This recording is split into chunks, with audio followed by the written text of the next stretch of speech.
दोस्तों नमस्कार, ये है मार्गदर्शन फॉर सिविल सर्विसेज। मैं अनुराग चौधरी। आज से हम प्रस्तुत कर रहे हैं विशिष्ट श्रृंखला जिसका नाम है मार्गदर्शन ऑडियो नोट्स। इसमें हम महत्वपूर्ण राष्ट्रीय अंतर्राष्ट्रीय घटनाक्रम और प्रमुख अवधारणाओं से संबंधित विशेष जानकारी को ऑडियो फॉर्मेट में प्रस्तुत करेंगे ताकि आप कम समय में अधिक से अधिक जानकारी अर्जित कर सकें। ये श्रृंखला केवल ऑडियो फॉर्म में है, इसलिए आप इसे ध्यान से सुनिएगा। दोस्तों, मार्गदर्शन ऑडियो नोट्स में आज प्रस्तुत है विशेष जानकारी पारिस्थितिकीय पदछाप के बारे में, जिसको इकोलॉजिकल फुटप्रिंट भी कहा जाता है। सबसे पहले आइए जानते हैं पारिस्थितिकीय पदछाप क्या है। दोस्तों, एक मनुष्य के जीवन को पूर्ण रूप से धारणीय करने के लिए आवश्यक न्यूनतम भूमि को पारिस्थितिकीय पदछाप या पारिस्थितिकी पदचिन्ह कहते हैं। एक प्रकार से देखा जाए तो पारिस्थितिकीय पदछाप पृथ्वी के पारिस्थितिकीय तंत्रों पर मानवीय मांग का मापक है। इकोलॉजिकल फुटप्रिंट मानव जनसंख्या द्वारा उपभोग किए जाने वाले संसाधनों तथा पृथ्वी के पारिस्थितिकी के उत्पादन करने की क्षमता का तुलनात्मक आकलन करता है। इसके द्वारा ये अनुमान लगाया जा सकता है कि यदि प्रत्येक व्यक्ति एक निश्चित जीवन शैली यानी लाइफ स्टाइल अपनाए तो मानव जीवन के लिए पृथ्वी के कितने हिस्से या भाग की जरूरत पड़ेगी।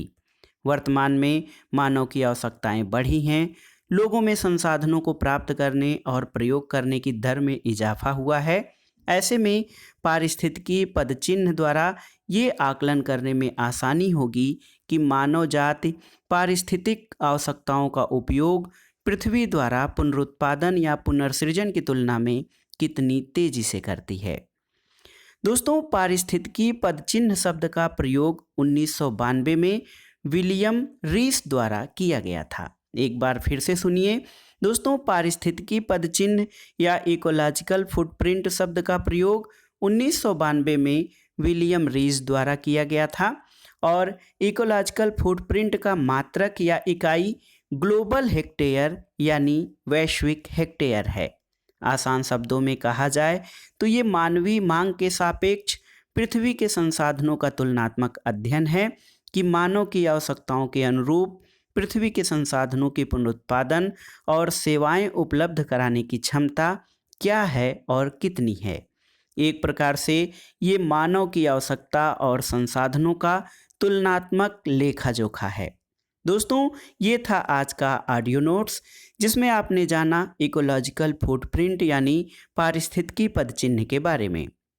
यहाँ से परीक्षाओं में भी कुछ प्रश्न बनते हैं, जैसे पारिस्थितिकी पदछाप या इकोलॉजिकल फुटप्रिंट क्या है, पारिस्थितिकी पदचिन्ह का मात्रक क्या है। इस तरह के प्रश्न आपके विभिन्न परीक्षाओं में बनते हैं, आप इसको तैयार कर लीजिएगा।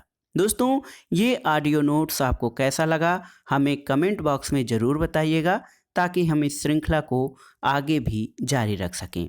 ऑडियो नोट्स सुनने के लिए धन्यवाद। नमस्कार।